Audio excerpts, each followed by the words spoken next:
Well done. That's good, isn't it? Good song. It's a great line, isn't it? Death is dead, love has won. I just could say, if you want to jump and dance and wave your hands, please feel free to do so, because this is a morning of celebration. I once found a pearl mussel in a river in Scotland, and I came out the water dancing. I was that happy. I'd been looking for ages, and I found one, and I was jumping for joy. And this is better than finding a little pearl in the Scottish River. This is life, and so we should be perhaps more open to express our feelings than we are. If I was to give you a blank piece of paper and a pen and ask you to write down everything that happened between Jesus' death and resurrection, how would you get on? Have a little think about that. You've got a blank piece of paper, you've got a pen, you bring it back because it doesn't work, I know that, you scribble it a bit. But you've got to write down everything that happened between Jesus' death and Jesus' resurrection. Have a little challenge on that. How long before you'd come back and say, I need another piece of paper? Or would you say that one piece is plenty? How about one side is enough? Interesting. First question is, where would you start? On the left there is Jeremy Myers. He studied at Dallas Institute of Theology, and then Moody at Chicago, Moody Institute of Theology. He's written a lot of books. He's a very smart man. And on the right is David Paulson, well recognized, died in 2022, fabulous Bible teacher, wrote lots of books also. Both of them would start their piece of paper on the Thursday. Both of them argue that Jesus died on the Thursday and was raised on first day of the week, Sunday. Now, I'm not saying that to confuse you or to say that I agree with it, but I'm saying it to challenge you to have a look at the scriptures. Could you prove them wrong? Is the information there?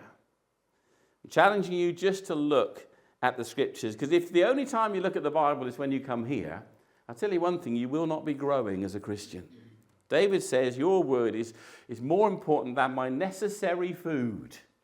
And if we only look at, our food every 2 weeks, we're not going to grow very much. And so I'm just challenging you. It's all there. Just look in Matthew, Mark, Luke, and John. It's only a few verses between resurrection and Jesus' death. What would you know? What would you find?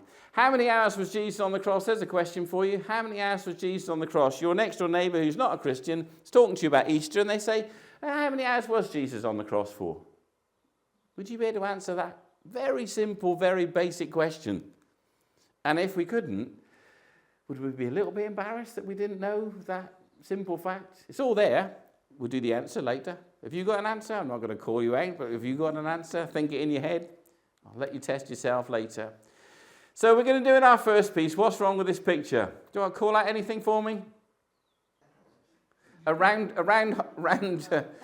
stone in a square hole. That's okay.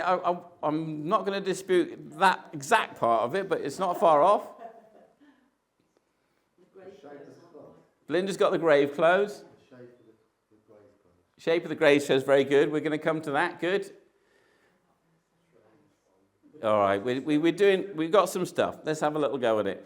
This is the reading, and I'm just going to do reading and then talk as we go along. So as evening approached, there came a rich man from Arimathea named Joseph. So this is after Jesus has died. So this is one of the things that happens between Jesus' death and resurrection.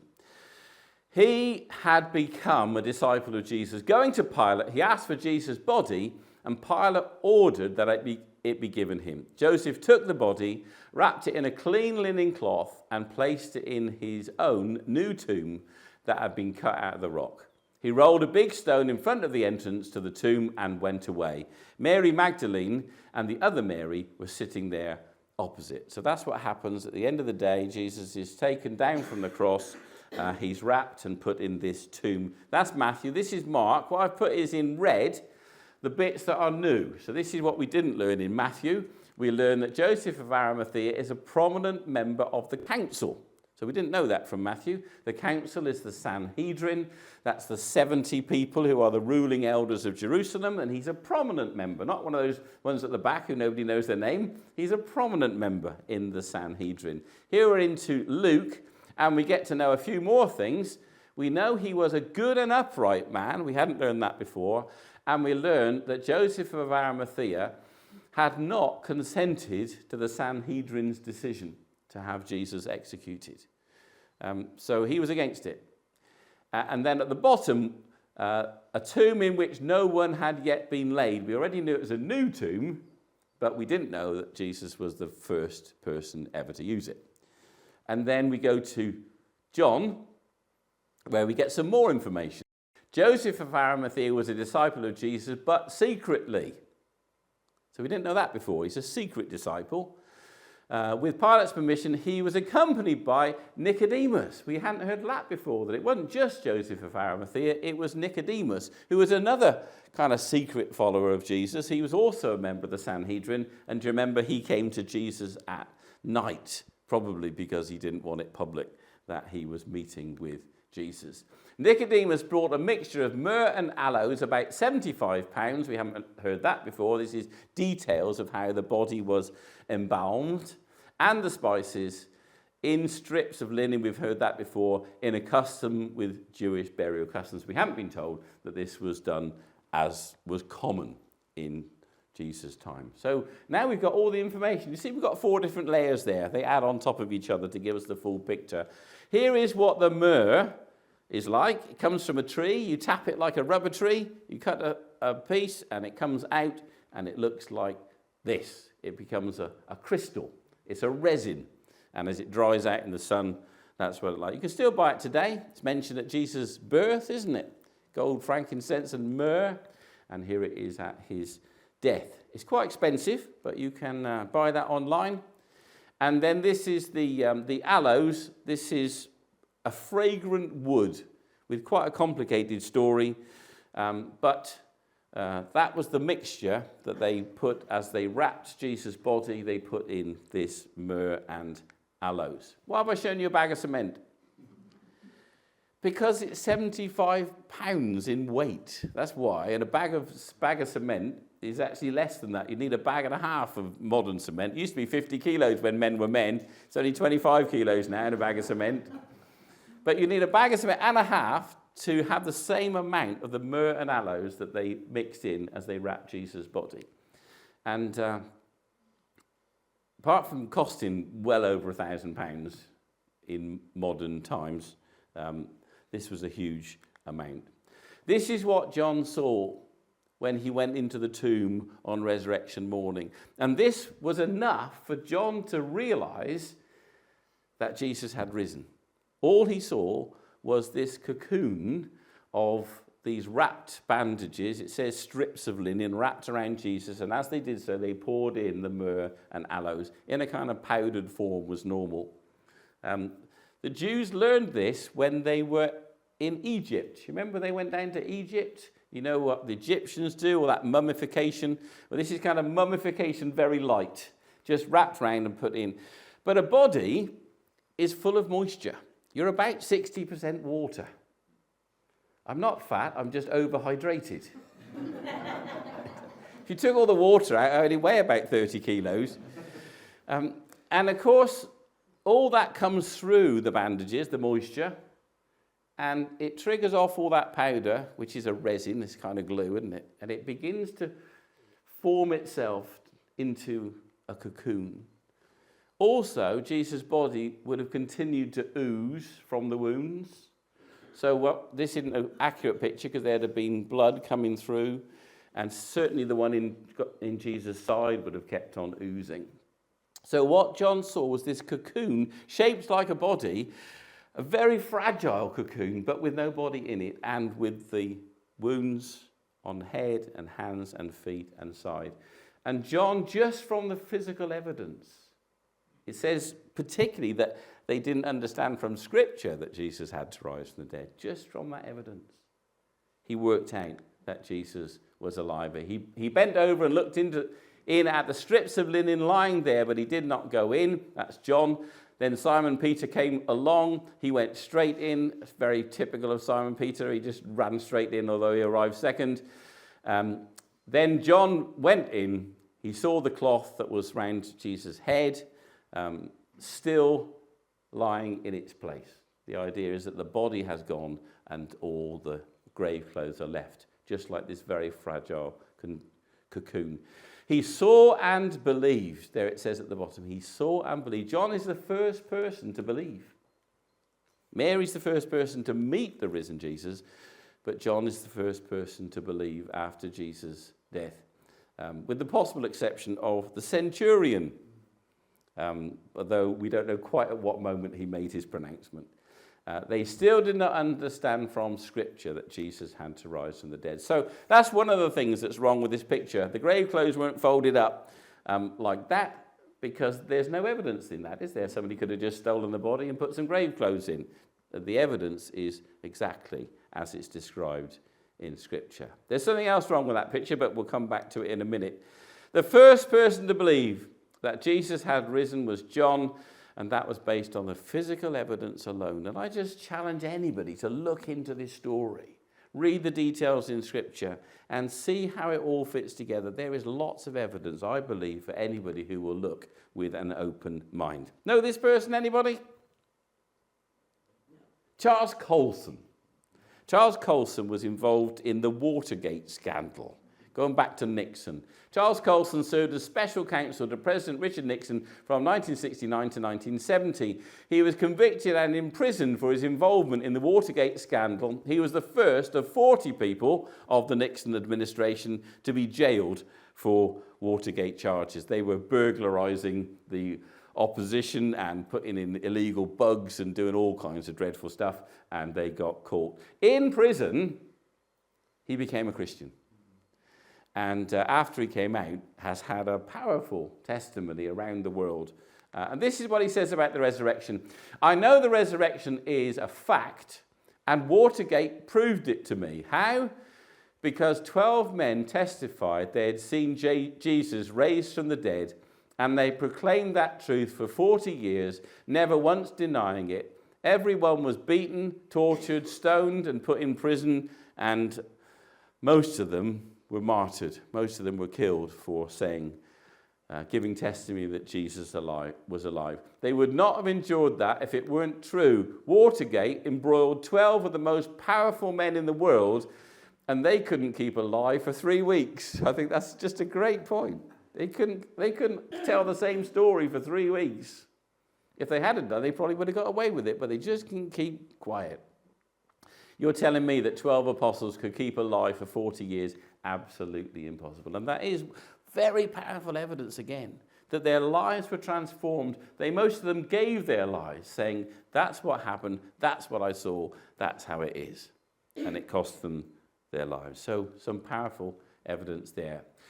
Last little bit of the first bit. 2 men, Joseph of Arimathea and Nicodemus, who had been secret followers of Jesus, finally made up their minds which side they were on. Interesting. We talked about Joseph of Arimathea. We talked about Nicodemus. They were secret disciples following Jesus, but secretly. At this moment, they decided which side they were on. And it was a terrible moment to decide which side you were on. It's the worst moment because Jesus has died. It looks like you just declared for the losing side. If they'd have said, yes, we believed in Jesus all along on Easter morning, we'd have understood that completely, wouldn't we? But they said, no, we're going to side with Jesus on Good Friday, when even the disciples thought all hope was gone. Asking Pilate for Jesus' body was a public act of alignment that could never be kept private. It was going to be costly. Keeping their places in the Sanhedrin was unlikely. But at this moment, they said, I'm with Jesus. And what prompted that was Jesus on the cross. And I just challenge you, if you've been a kind of secret follower, if you've been a kind of halfway follower, trying to keep in with the Sanhedrin and trying to keep your place here and side with Jesus, is this the moment where you're going to just stand up and say, yes, I side with Jesus? Whatever it costs me, I know this is the truth, and I am going to stand with him. So that's first part. We're going to sing In Christ Alone, which has got some lovely resurrection bits in it. So we've done what's wrong with this picture 1. What's wrong with this picture 1 is that the grave clothes didn't look like that because there's no evidence there, and John only looked at the grave clothes and he worked out that Jesus had risen. And we've gone into that in some detail. Second thing that's wrong with it is The stone.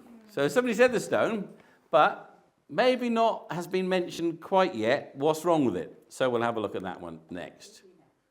He rolled a big stone in front of the entrance to the tomb and went away. We've read this already. Mary Magdalene and the other Mary were sitting there opposite the tomb. This is Matthew 28. So we know that this is Joseph of Arimathea and Nicodemus rolling the big stone in front of the entrance to the tomb. Big stone doesn't really do it justice. The word there is mega. And we still use mega to mean something big, don't we? And the word megalith, the stones of Stonehenge are called megaliths, aren't they? That's the same, it's actually lithos mega here in the Greek. So it's bigger than big. I'd go for great. The largest tomb ceiling stones from Jesus' time, this is a typical way that people were buried, if you were rich enough, were disc-shaped, made of limestone. Most were 4 to 5 feet, 1.2 to 1.5 meters in diameter. Some elite tombs had larger stones. So I've got a tape measure here, in case you can't do meters and feet and inches. I'm not very good at them. So that's 1.5 meters.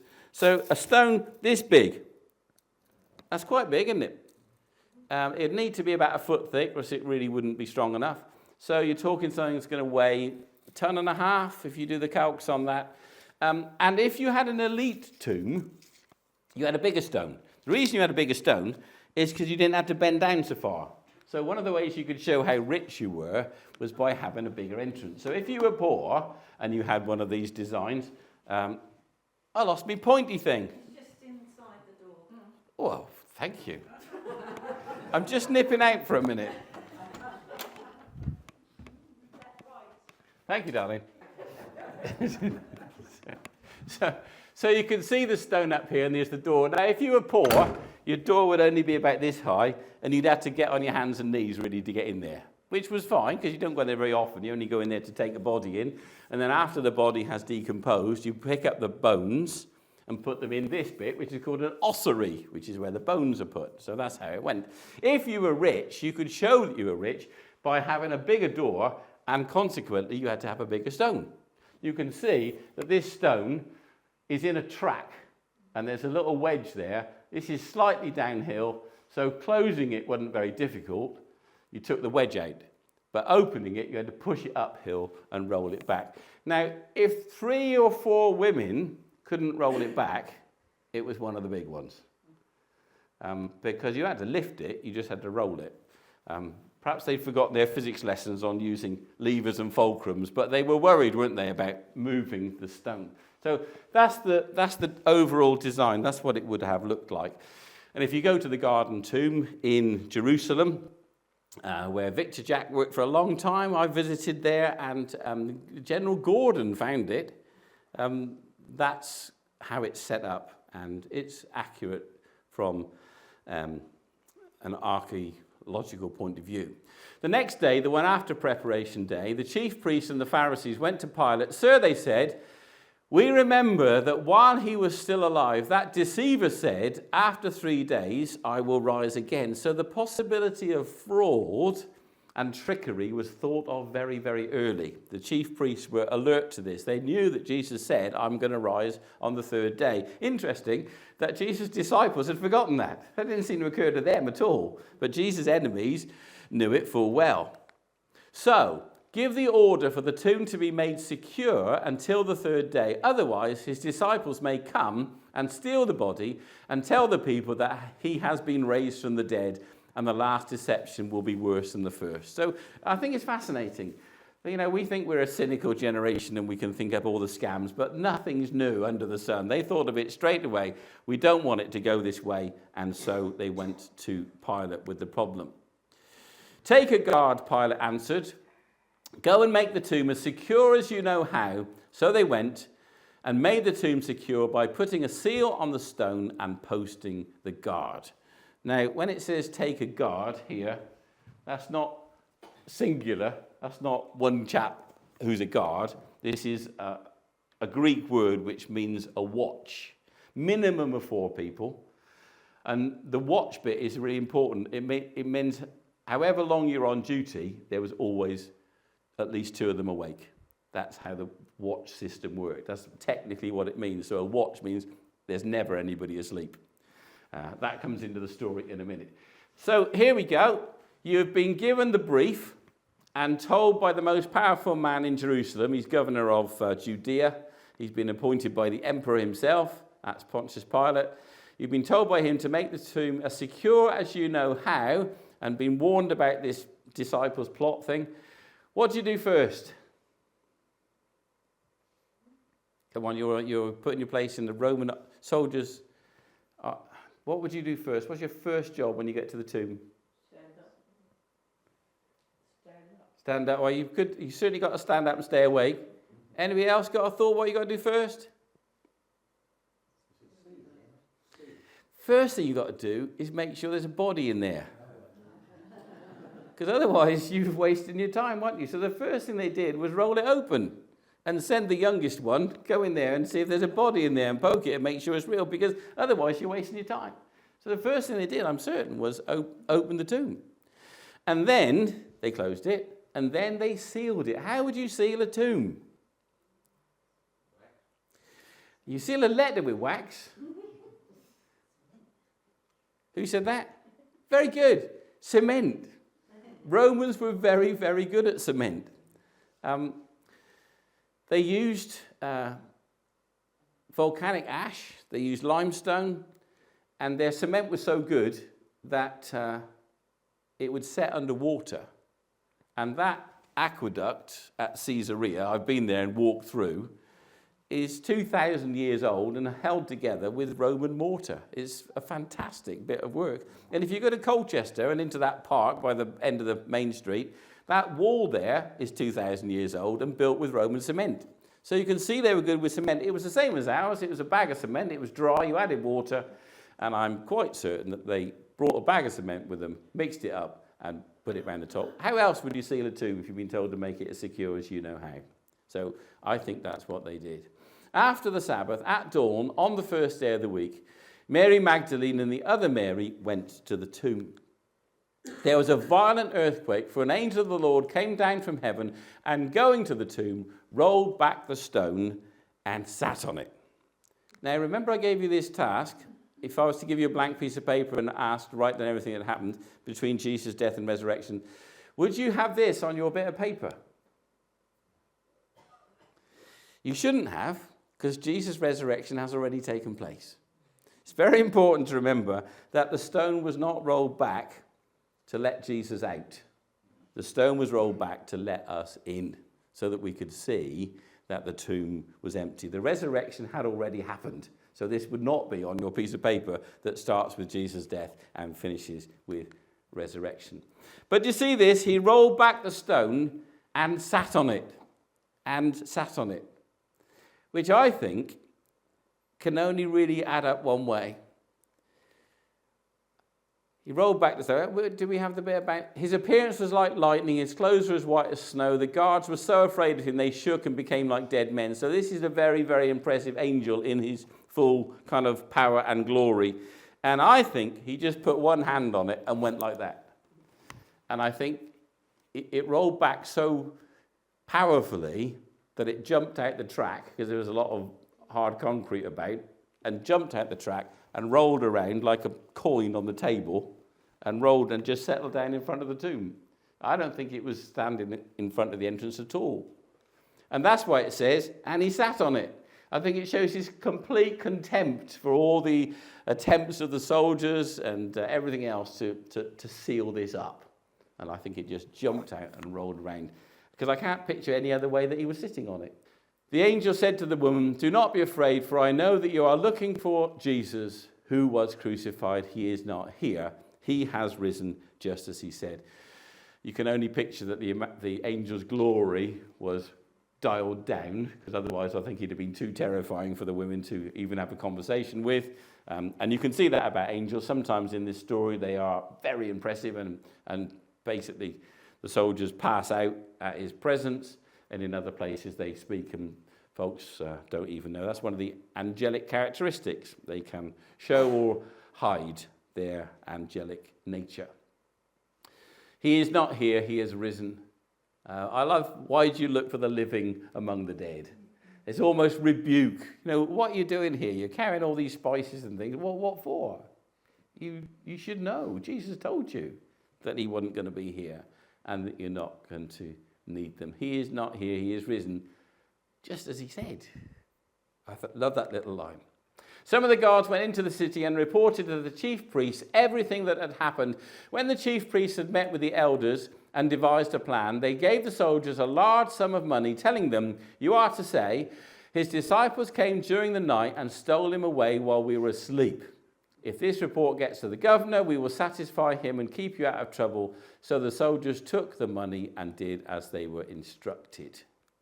There's a few fairly obvious flaws in this excuse. When I was at junior school, I remember Gary Dodsley saying, "Miss, Kim had her eyes open during prayers." And the teacher said, "Gary, how did you know that?" And if we were asleep, how do you know the disciples came and took him while we were asleep?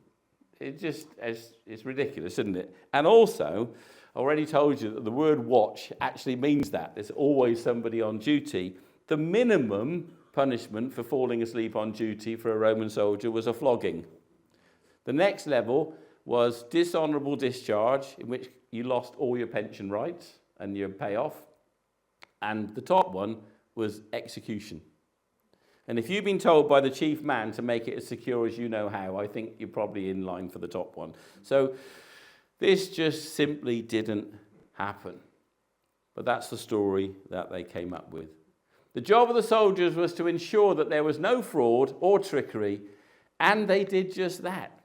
The fact that they were there, the fact that they did, it does show that it couldn't have been faked. Their presence is another of the many strands of evidence that the resurrection of Jesus was solid, factual, and genuine, and I encourage anybody to look into it with an open mind. And there are two famous lawyer background people. One who wrote Who Moved the Stone, Mr. Morrison, and more recently an American called Strobel, who started to look at the evidence to disprove it, to show that it was a load of nonsense, and both of them, looking at the evidence, came to the conclusion it was true and became Christians. And their books you can still read now. You've missed it now. Easter Sunday sunrise service at Felixstowe. I preached down there the other week and they were all moaning about this because Easter's so late, that makes sunrise earlier, and they had to be down there at 5:45 for the sunrise service because sunrise was 5:47 at Felixstowe this morning. Interesting that we do that sunrise because the rising of the sun is a lovely image of resurrection. How many hours was Jesus on the cross? Did you get this one? We got some sixes. Very good. Mark 15, Jesus was crucified the third hour. The Romans, the Jews counted from 6 a.m. in the morning, third hour is 9 a.m. Darkness was over the land from midday till 3 in the afternoon, and at 3 in the afternoon, Jesus breathed his last. So it was dark for 3 hours, from noon till the moment Jesus died. I don't know if you've ever experienced an eclipse. It's fantastic. We went down to the one in Devon in 1999. I've seen a 7/8 eclipse, and that's okay. But I tell you, the total eclipse is a completely different experience. You can see the shadow coming across the landscape at 500 miles an hour, and then suddenly, whoomp, it's dark in the middle of the day. It is an astonishing thing. And if you get a chance to see one, I recommend it. And you do get a chance to see one because there's one next year in Spain. August 12th, all the way across Spain and across into Mallorca as well. Total eclipse. And I'm definitely going to be there one way or another on somewhere on that track. The longest an eclipse can last is 7 minutes and 31 seconds. That's just science. So this was more than an eclipse. Have you ever thought that the darkness was backwards?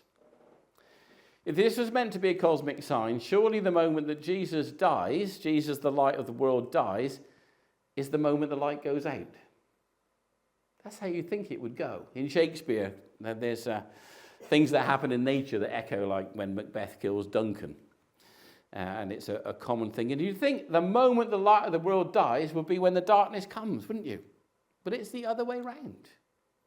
The moment Jesus dies is the moment the light comes back. Why is that? It's because it is finished. It's because it's done. It's because Jesus has done what he's come to do. He's paid the price. The battle is won. And so at the moment of Jesus' death, when you'd expect the darkness to fall, it's the moment the light comes back on. I think that's just wonderful. And I just ask you as we finish up, has the light come on for you? Has this moment dawned as the most significant moment in history and the most significant moment in your life when you realize that when Jesus cried, "It is finished," he's not saying, "I'm finished." He's saying, the task is finished. The price is paid. The door is open for everyone to be forgiven and reconciled to God.